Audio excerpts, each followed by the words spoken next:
Assalamualaikum warahmatullahi wabarakatuh. Saya Nabila Saifa Devani dengan NIM 18 14 10 221 akan menjawab soal ujian akhir semester pasar modal syariah.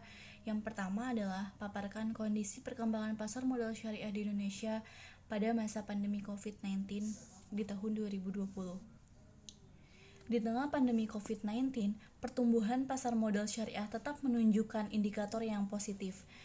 Berdasarkan data Bursa Efek Indonesia, jumlah saham syariah yang tercatat di Bursa Efek Indonesia terus bertambah. Per 23 April 2020 terdapat 446 saham syariah atau 64,5% dari total saham yang tercatat di BEI dengan kapitalisasi pasar saham syariah mencapai 2.774,4 triliun.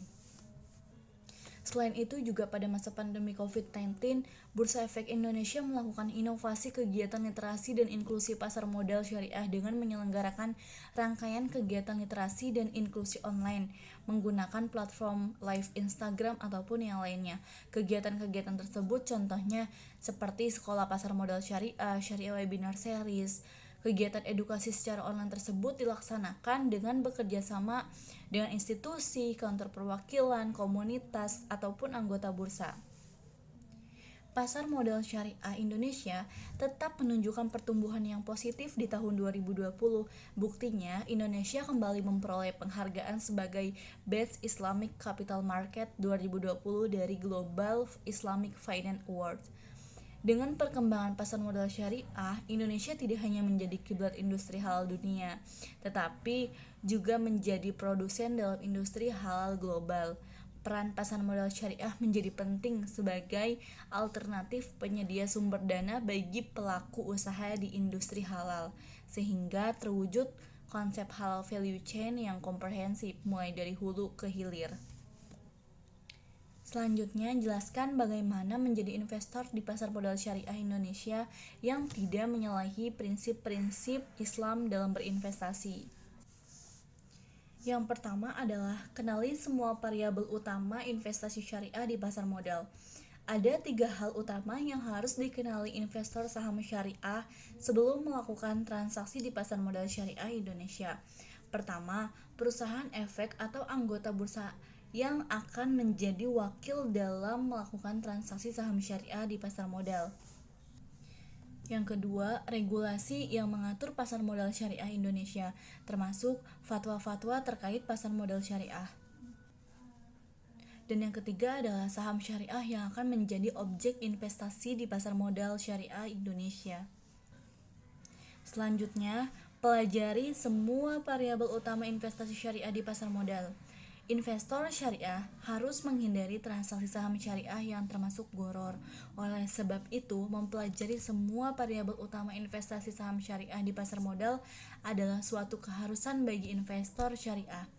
Setelah mengenali 3 variabel tersebut, investor syariah wajib mempelajarinya.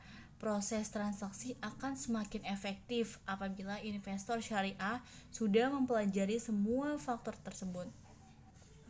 Investor syariah disarankan mempelajari atau mempunyai kemampuan analisis fundamental untuk melihat kinerja saham syariah dan jika diperlukan analisis teknikal untuk memutuskan kapan melakukan transaksi jual ataupun beli.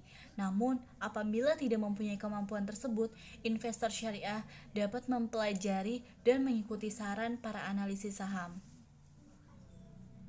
Yang selanjutnya adalah investasi.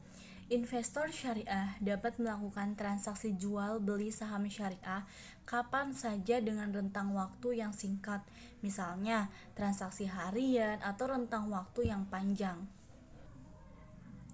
Istilah investor syariah merujuk kepada mereka yang melakukan transaksi saham syariah dengan periode waktu lama atau preferensi waktunya adalah jangka panjang.